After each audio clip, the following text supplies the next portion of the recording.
Hello dear viewers, welcome to doctor Madhu's physio classes. आज मैं आपसे बात करने वाली हूँ ग्लिनॉइड लेब्रम के बारे में।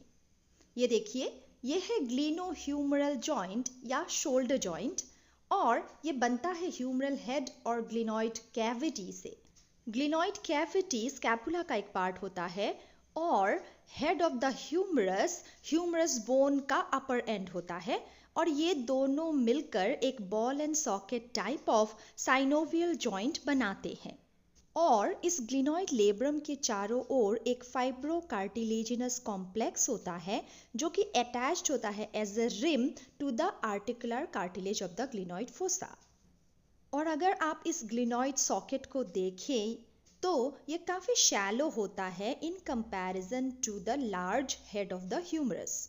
तो ग्लिनॉइड लेब्रम का काम होता है कि इसकी कॉन्केविटी को बढ़ाया जाए ताकि ग्लिनोह्यूमरल जॉइंट का कॉन्ग्रुएंस बढ़े।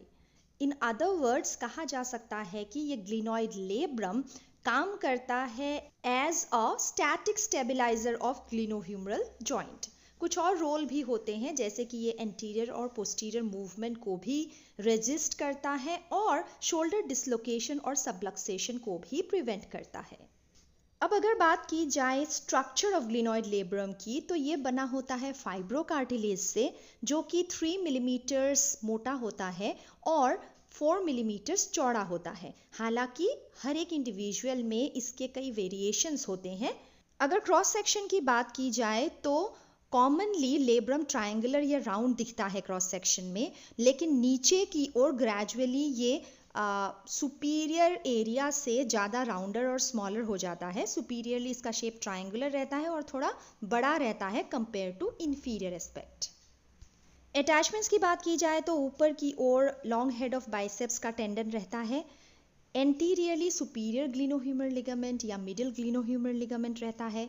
इन्फीरियरली इंफीरियर ग्लिनोह्यूमरल लिगामेंट रहता है जिसमें कि एंटीरियर बैंड होता है, एक एक्सिलरी पाउच होता है और एक पोस्टीरियर बैंड होता है। बायोमैकेनिकली बात करें तो लेब्रम का काम होता है कि जो कॉन्टैक्ट एरिया होता है हेड ऑफ द ह्यूमरस और ग्लिनॉइड फोसा और स्कैपुला के बीच उसको बढ़ाना। इसके अलावा एक विस्को इलास्टिक पिस्टन इफेक्ट भी ये प्रोड्यूस करता है वो जो कि इफेक्टिव होता है अगेंस्ट द ट्रैक्शन स्ट्रेस। और जो भी स्टेबिलाइजिंग स्ट्रक्चर्स है शोल्डर जॉइंट के उनके इंसर्शन के लिए भी एक एरिया प्रोवाइड करता है। So this was in short about the anatomy of glenoid labrum.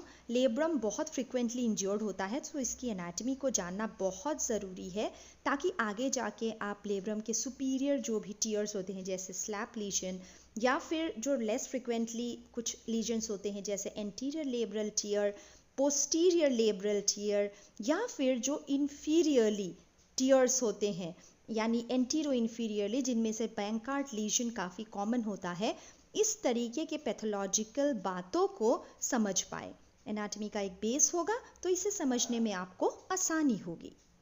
उम्मीद करती हूँ आपको ग्लिनॉइड लेब्रम के बारे में सब कुछ समझ आ गया होगा। इसी तरीके से एनाटमी रिलेटेड बहुत सारे वीडियोस आपको मेरे चैनल में मिल जाएंगे। सिर्फ एनाटमी ही नहीं, दूसरे सब्जेक्ट्स के वीडियोस भी हैं। अगर आपको वीडियोस के कंटेंट अच्छे लगे फिर मेरे चैनल को सब्सक्राइब ज़रूर कीजिएगा।